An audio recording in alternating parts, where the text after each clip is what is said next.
Multiplication of vectors में एक लिखा था डॉट प्रोडक्ट और दूसरे का नाम रखा है क्रॉस प्रोडक्ट। दोनों के सिंबल अलग अलग हैं, एक ए डॉट से शो करते हैं और दूसरे को कहते हैं ए क्रॉस। दोनों का डिफिनीशन भी है ऐसा, ए का लेंथ इंटू बी का लेंथ इंटू कॉस थीटा, और दूसरे में लिखते हैं ए का लेंथ इंटू बी का लेंथ इंटू साइन थीटा और साथ में एन कैप। तो यहां कॉस थीटा क्या है, वेयर दोनों केस में theta is angle between A and B, ये जो दो वेक्टर हो गए। और यहाँ एन क्या है, एन कैप। अल्फाबेट तो बहुत से थे ना, अल्फाबेट जब बहुत से थे तो हमने एन ही क्यों लिया, एन कैप एच, जो कि ए क्रॉस बी में यूज में आता है। क्या लिखते हैं हम, A B sine theta N cap. N cap is unit vector along normal to the plane in which A and B together is A and B together present, in which A and B together lies।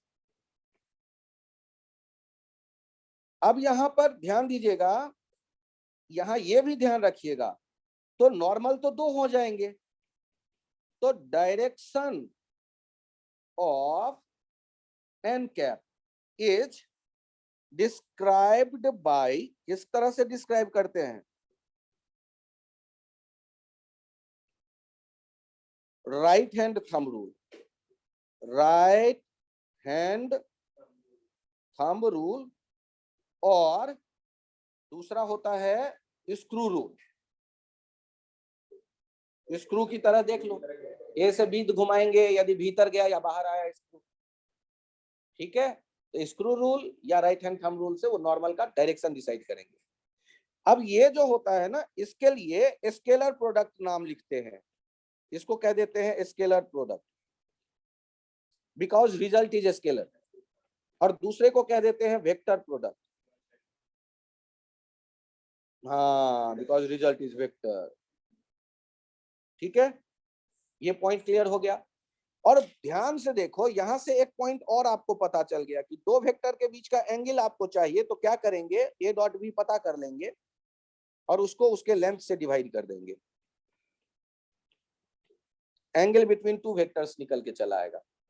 Cos theta कैसे, angle between two vectors कैसे निकालेंगे, और दो vector यदि 90 degree पे होंगे, ध्यान से देखना, यदि ए और बी एक दूसरे के परपेंडिकुलर होंगे, if then A dot B क्या हो जाएगा, ए डॉट बी हो जाएगा A B cos 90, cos 90 zero.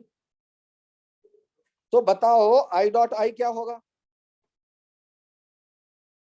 Sorry I dot J क्या होगा, I dot J, J dot के और के डॉट आई, ये तीनों क्या होने वाले हैं, कितने के, जीरो के, 90 डिग्री पे है ना।